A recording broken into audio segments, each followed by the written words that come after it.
Welcome to Ignatius Press Off the Shelf. Joseph Pearce, Vivian Dudro, myself, Father Fessio. We spent a whole episode recently on chapter 1 of part 2, The Man in the Cave. Now we'll begin with chapter 2, The Riddles of the Gospel. The Man in the Cave was actually a reflection on the birth of Christ. Chapter 2, The Riddles of the Gospel, that's going to be the public life of Christ. And then chapter 3 will be the crucifixion, death, resurrection of Christ. So that's his structure here. I got some thoughts here, but I kind of, overstayed my welcome last time, I think. So, Joseph or Vivian, you want to Well, jump in here? I'm deliberately letting you have your what's the word here? What's the word I'm looking for? Have your head. So I actually wasn't planning to comment on something. I was gonna interject if you missed it out until page 194, and I'm sure that you have lots of stuff before that. So Oh, I'm gonna you're going to defer. go 8 pages of Chesterton without a comment? Well, I mean, I'm trying to sort of apportion myself so we get through the book. That's the All issue right. here. Vivian? Well, just as in the first chapter, he's taking something very familiar to anyone who's grown up in a Western society, and that's Christmas, and yet showing it to us in this original light of his own that reveals all these things that we took for granted, assumed we knew, so familiar, we don't even see it anymore, and we just come away amazed, edified, inspired, right? And now he's doing the same thing with the life of Jesus because there are so many, because we've all grown up in a Western, erstwhile Christian society, we all think we know who Jesus is. We all think we know what he stands for. We all think we know what the church has to say. And we're all so familiar with it that we literally have lost what we used to know. And he's now bringing it kind of into relief with a new light shining on it, and we're just all stunned sometimes by what he reveals, right? In showing us things that we Yeah, had. on the one hand, I mean, we lose this sense of novelty, which is in the Right. Christian Christmas story, the Christian story. And those who are not believers look upon Christ as historically, yeah, a good man and an ethical teacher and so on. But we tend, both believers and non-believers, to sort of settle and dumb down Christ as a mere man. At the very beginning of this chapter, on page 186, he says, to understand the nature of this chapter, it is necessary to recur to the nature of this book.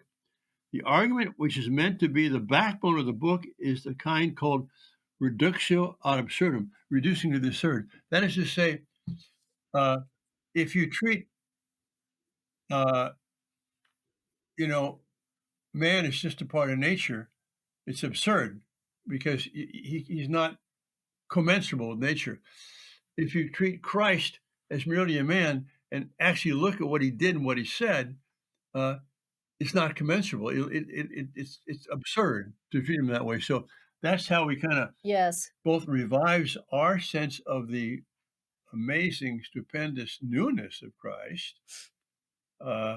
and also for those who are not believers, maybe gives them a little motivation to see that, wait a minute, maybe something more here than just the ethical preacher, and teacher. Right. Yeah, Because not I think only we is we know how influential this book was on C.S. Lewis's conversion. I think it's Lewis, a large part of Lewis. I think it's in Mere Christianity, but correct me if I'm wrong.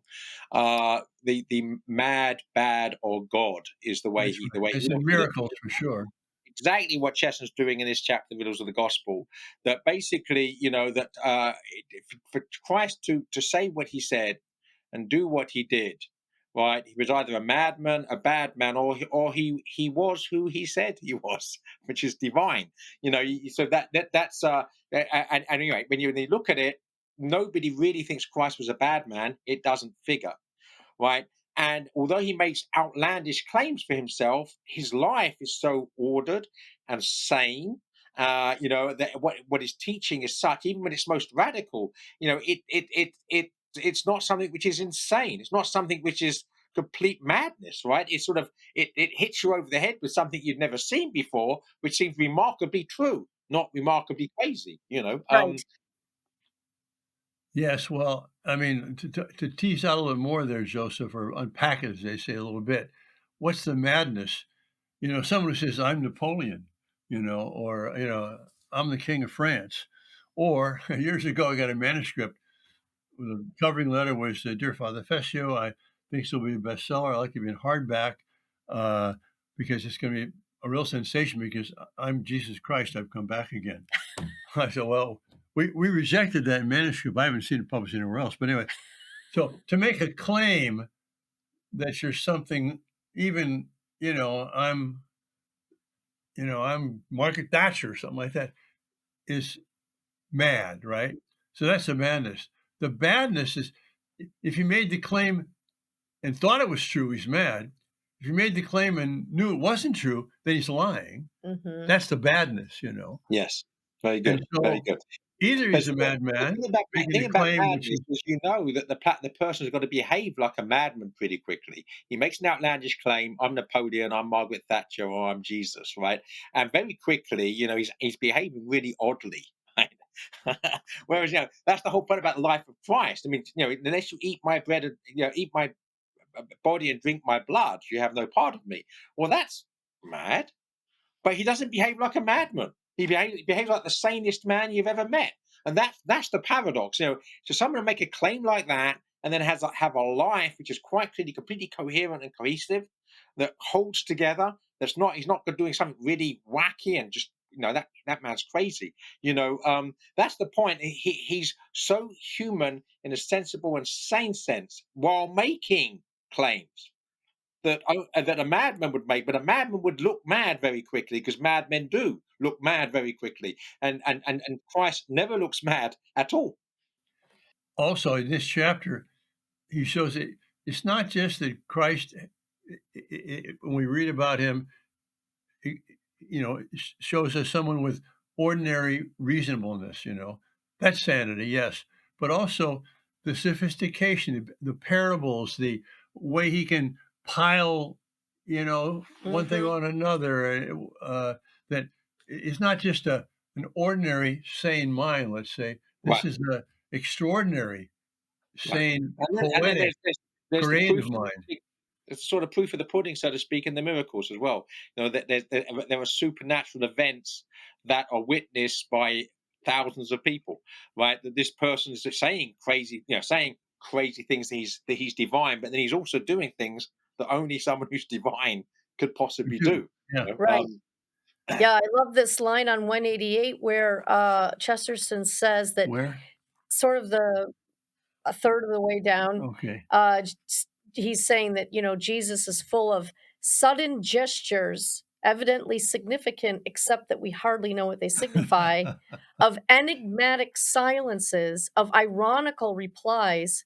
The outbreaks of wrath, like storms above our atmosphere, do not seem to break out exactly where we should expect them, but to follow some higher weather chart of their own. So this we know we're in the presence of some kind of on one hand, yes, he's a man and he suffers all the vicissitudes of being a man, hunger and thirst and fatigue and all these things.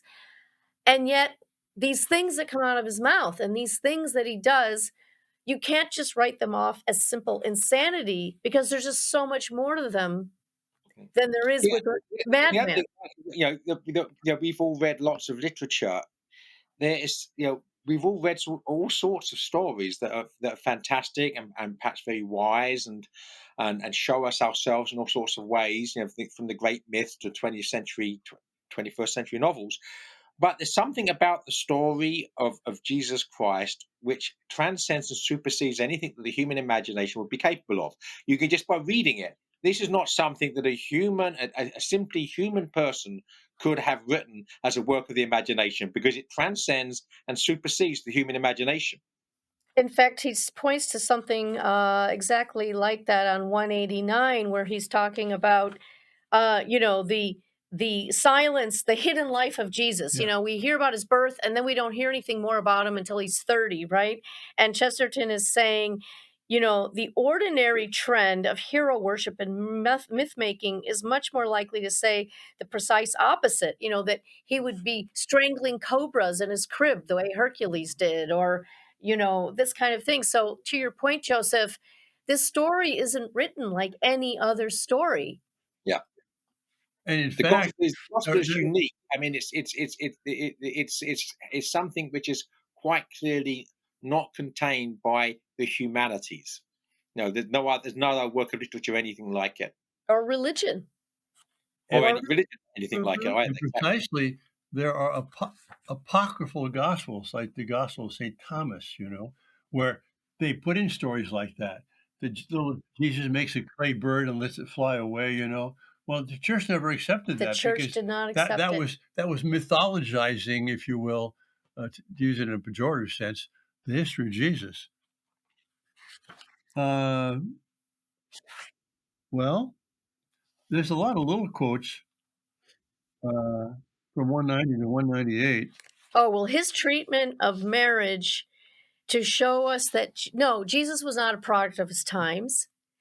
Number one, and number two, that to say that his teaching is too hard to live out now, which is what some people say. Yeah, Chesterton points out his teaching is hard to live out at any time. right. Right. And the fact that he would make such demands on us, knowing how very difficult it is, uh, should challenge us deeply as to what we think a good life is. I mean, he's calling us to perfection because he is perfection, right? He's calling us Yes. to be like him, and of course, we can become more like him by the grace of God, but we can't be perfect as he is perfect. But the aspiration and the inspiration warrants the perspiration, right? Warrants the work. Right. Here's a great line on 193 in the middle. We cannot pretend to be abandoning the morality of the past for one more suited to the present. It is certainly not the morality of another age. It might be of another world. Right. Yes, Jesus is giving us the life of the new man, Yeah. baptized into him, suffering and rising with him, suffering, dying, and rising with him. We're going to be new creations. And the morality that he's giving us to live out that new created life, newly renewed life, is a higher morality than anything this world has ever produced. And yes, we can't do it on our own. That's why we need him. And yet, our highest fulfillment, our highest happiness can't be achieved without it. Yes, I've got things highlighted, not 194, 196, 197, but Well, really, go ahead. it's Go just ahead. it's what it sort of quotes that from the book that we've already discussed. Now, who do you say that I am? Basically, was he bad? Was he a liar? Was he mad? Did he never live? Did he never exist? Is he, just a fictional story? All of these various misunderstandings, none of which hold water when we actually look at it.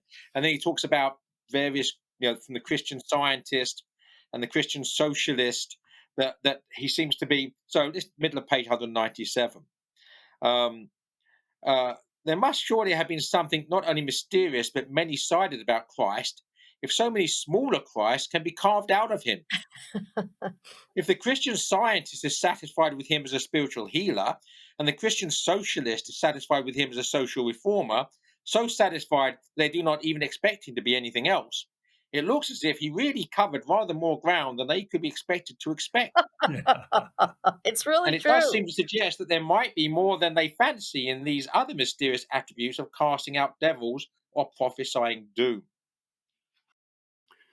I want to go back to 194, just below the middle there, uh, because people say, well, Jesus was conditioned by his time and what he said was appropriate to his time, but now we've moved beyond that. We become more mature now, as a human, as humanity. So we've kind of shut that off. But it says here, whatever else is true, it is emphatically not true that the ideas of Jesus of Nazareth were suitable to his time, but are no longer suitable to our time. Exactly how suitable they were to his time is perhaps suggested at the end of the story. That is, they put him to death. That's Exactly. how suitable his morality was for the Right. time. Right. That's right. Uh, In other words, people like to call Christian morality old-fashioned. It's like, no, no, old-fashioned morality would be multiple wives and, death to your enemies, and, a whole host of other things. And what Jesus comes and proposes is something completely other than that, calling us to a higher plane of love, something that people would at the time, they thought that even his own disciples thought what he was asking of them was impossible. When he talked about wealth, when he talked about power, when he talked about marriage. And so, if his own followers thought that Jesus's demands sounded unreasonable, this is hardly a product of Jesus's times. But they're no more reasonable now. They're no more reasonable now, if you will, than they were then. So, what's Jesus asking? He's asking us to enter a whole new creation. Yeah, and the other thing, rather than it being a somewhat an anomalous sort of uh, fashion of the past, you can actually see it the other way around as being the template that all other history since then has actually been sort of reflecting. So you have Christ and his followers, who are a minority, and in that worldly sense, a pretty small and powerless minority. You have Caesar, who's the secular power, who has all the power and can do basically do what he wants, including putting Christ and his disciples to death. And you have Judas, the traitor from within, for whatever reason, heresy or corruption. So everything you see in that gospel story is playing itself out in every century since then. So far from being Yes, a little bubble in isolation, it's actually the template that the pattern of history is following. that's right. uh, Yep. so on page 196, that new paragraph there, Chesterton says, I maintain, therefore, that a man reading the New Testament frankly and freshly would not get the impression of what is now often meant by a human Christ. Yeah. And I thought, Joseph, would you read the last paragraph? Read the last paragraph. It starts on page 197 at the bottom there and Final continues. paragraph of the chapter, certainly. Yeah. Above all, would not such a new reader of the New Testament stumble over something that would startle him much more than it startles us? I have here more than once attempted the rather impossible task of reversing time and the historic method, and in fancy looking forward to the facts instead of backward through the memories. So I have imagined the monster that man might have seemed at first to the mere nature around him. We should have a worse shock if we really imagined the nature of Christ named for the first time. What should we feel as the first whisper of a certain suggestion about a certain man? Certainly, it is not for us to blame anybody who should find that first wild whisper merely impious and insane. Impious, don't we? Impious is the word. Well, Okay, maybe right. in England it's impious, but in England, in American, it's impious. I I like impious. don't want to I mislead our. you know what I Yeah. think, Father, as a confession? I think I said impious till I came over here, but now I'm getting confused about what language I'm speaking. Um, I always hear impious, so there you go. Really? Like impiety. Yeah. Well, impiety is true, but impious is the adjective. At least it was Okay. when I was young. Maybe it's changed by now. I think Okay. I think it was impious was when I was young personally, and for some reason it isn't any longer. I have no idea why. Shall I continue? Okay. Yes. On the contrary, stumbling on that rock of scandal is the first step. Mhm. Stark, staring incredulity is a far more loyal tribute to that truth than a modernist metaphysic that would make it out merely a matter of degree. It were better to rend our robes with a great cry against blasphemy, like Caiaphas in the judgment, or to lay hold of the man as a maniac possessed of devils, like the kinsman and the crowd, rather than to stand stupidly debating fine shades of pantheism in the presence of so catastrophic a claim. There is more of the wisdom that is won with surprise in any simple person, full of the sensitiveness of simplicity, who should expect the grass to wither and the birds to drop dead out of the air, when a strolling carpenter's apprentice said calmly and almost carelessly, like one looking over his shoulder, before Abraham was, I am. Right. So that's the key to this liar, lunatic, or he is what he says he is, because only a liar would say before Abraham was I am and didn't believe it. Only a lunatic would say that and believe it if he weren't. So what alternative is left? I mean, this is perfectly logical to Yeah. say any man who says this, I have to take seriously, and I have to ask myself this question: who is Jesus? Right. I'm going to have to come to alliteration because it's the alliteration is the logic is liar, lunatic, or lord. There we are. Yes, Lots there of we that. go. Liar, Yeah. lunatic, Lord. It There really aren't any other Right. choices, unless what you want to say is, okay, fine, but the gospels, they were written by fanatical people who Right. invented these stories, right? And But I now said the though, spirit of the gospel is not the spirit of fanaticism. It's not the spirit of madmen. Fanatics are also insane, right? yes, and also you have a hard time now explaining how the men who wrote the gospels willingly went to their death Right. For a lie that they for a concocted. lie that they concocted. Yeah. Yeah. And, maybe one man would do that, because he's, I don't know, crazy enough to believe what he wrote or whatever, but all of these men to do that? And then Right. the fact that the witness to those events, the apostles are all direct eyewitnesses to these events. That's why they get to be named apostles. But this pattern gets repeated over and over and over again in the lives of people. Now 2 millennia later, you still hear stories of someone picking up the gospels for the first time, like Sohrab Ahmari, raised him in a secular Muslim family, atheist, whatever. He picks up the Gospel of Matthew, just reads it the way Chesterton is challenging us to read it. Just read it as if you'd never heard of the story before. Just take it at face value. And when he read it, what happened? He was shaken to his core because he was facing Christ. So, anyone who wants to know who Jesus is, I still tell them, pick a gospel and read it. Read it as if you've never read it before. And now Yeah. come back and talk to me. Yeah. Good. Let's go on to the third part of the triptych here: birth, life, and now death. Chapter 3, the strangest story in the world. On 199, he again uh, tells us the purpose of the book, about 8 lines down.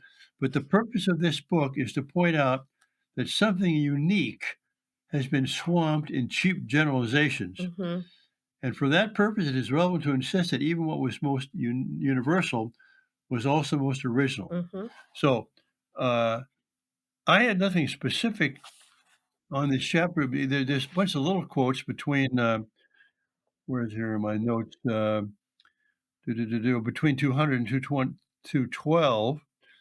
But what would you folks like to comment on, if anything?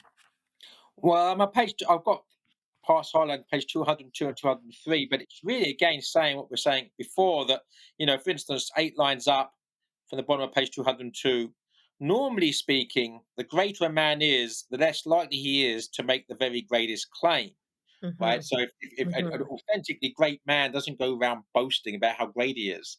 So, that we see in Christ someone who challenges being, should we say, compartmentalized according to a human type, because he quite clearly transcends all these human types, even the most sane, the authentically great man, right?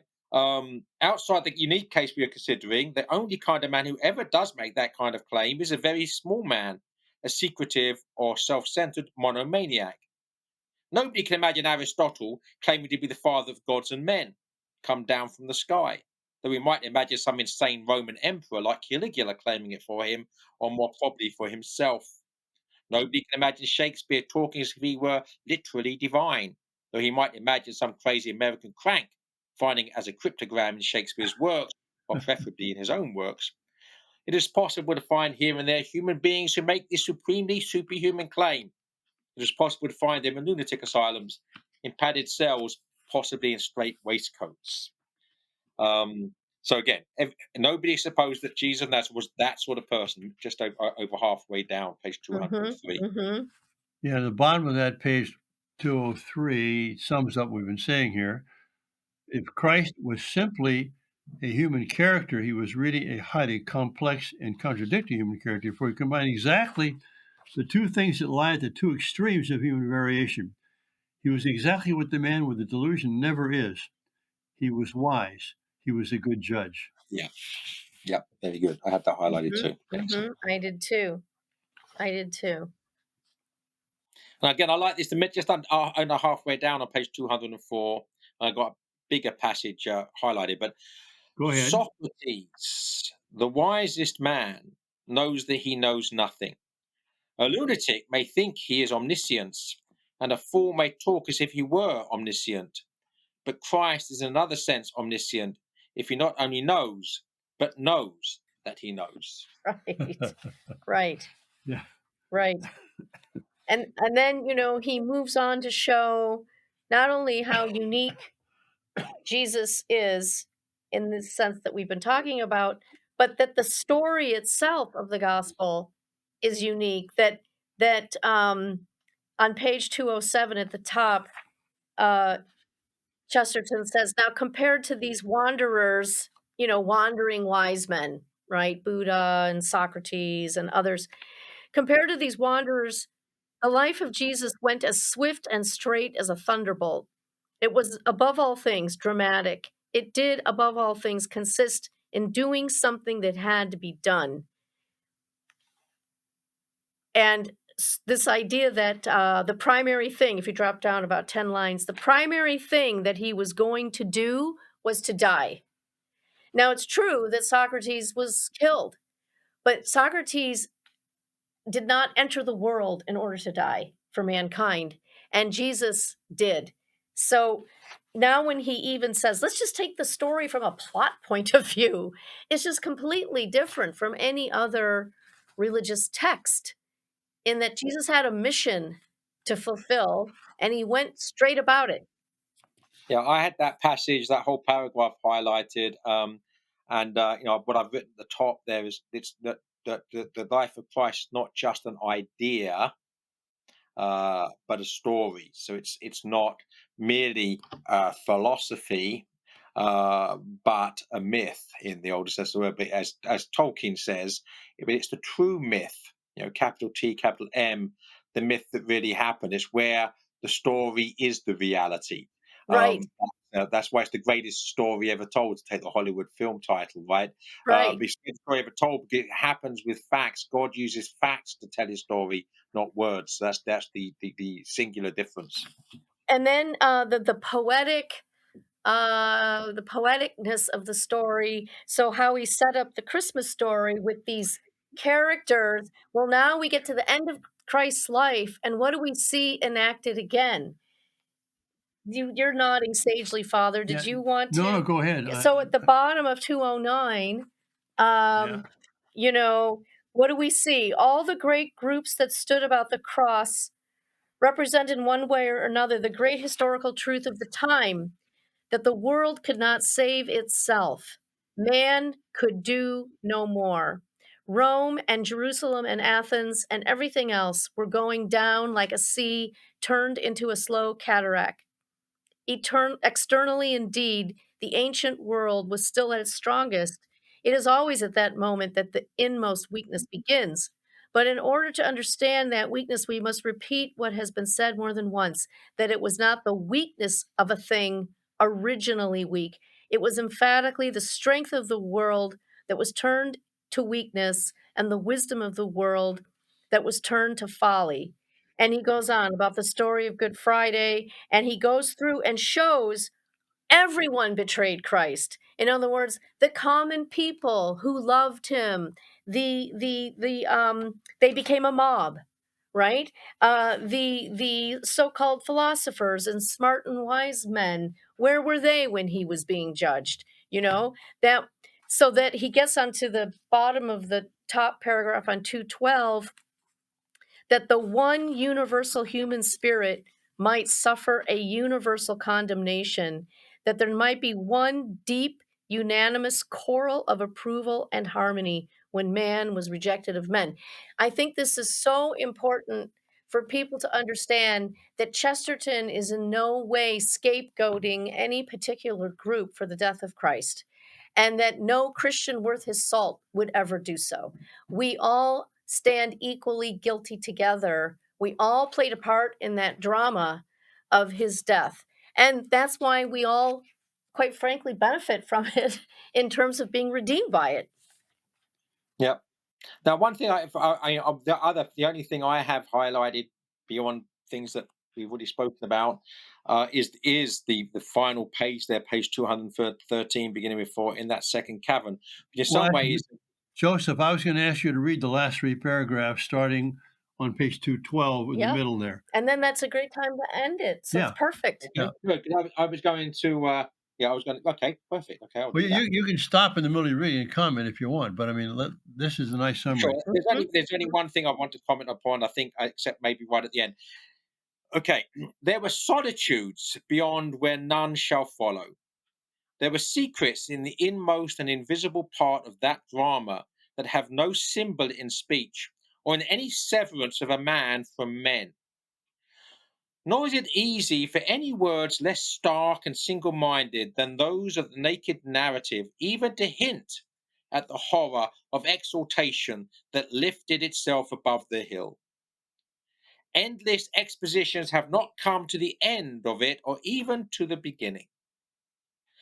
And if there be any sound that can produce a silence, we may surely be silent about the end and the extremity.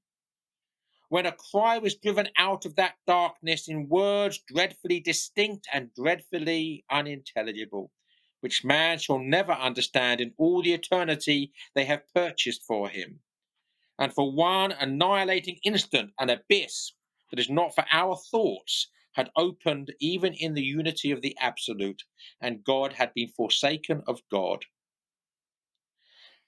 They took the body down from the cross, and one of the few rich men among the first Christians obtained permission to bury it in a rock tomb in his garden, the Romans setting a military guard lest there should be some riot and attempt to recover the body.